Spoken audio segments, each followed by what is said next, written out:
It's making me think about the way the different, the great wisdom parts, the different spiritual traditions think about desire. And I certainly have found that part of my sort of growing up, my soul has been learning to distinguish between the you could call them deep desires, in my language, the desires of my soul, right, which are for relationship, right, with relationship with God, relationship with others, relationship with the earth, those things that move me into connection. That's my definition of fully aliveness. Yes. And then these more transient passing things, which feel like desire, but actually might be ways that I'm trying to numb or escape or consume, these kind of more cravey passing things that don't actually satisfy. How do you in your life learn to distinguish between those two different types of desire?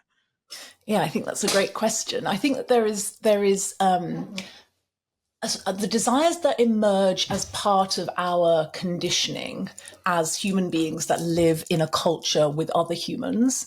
And at the moment, we're living through, under, perhaps we could say, a late stage colonial capitalism. And so a lot of the desires that we're encouraged to have are going to be in support of sustaining that structure or those structures of oppression. So, for example, when we desire to have, and I have these desires. This isn't me saying I don't have these desires. I very much have these desires. But, like if I have a desire for a particular pair of shoes, for example, I would recognize that as a desire that is true and authentic to me, but it's also conditioned and cultivated in some way by structures that are trying to contain me and disconnect me oftentimes from the truth of our existence, which is that we're all connected and a part of the same.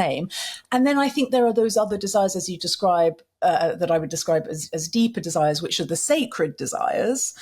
And I think that sacred desires will always be ultimately in service of unity, community, and connection, and feeling, experiencing that, right? So I think deeper desires versus surface.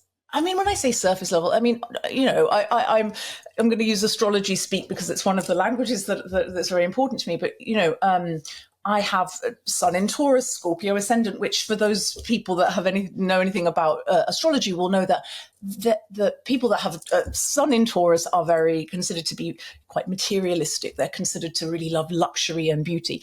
Now, my desire for a particular pair of shoes might actually feel quite important and deep to me, even though I can rationalize and say, oh, this is just capitalism working its consumerist magic on me to make me want something. But when I investigate that desire, what I can often find is that at the core of that seeming surface level desire for a pair of shoes is actually a desire to be seen in a particular way.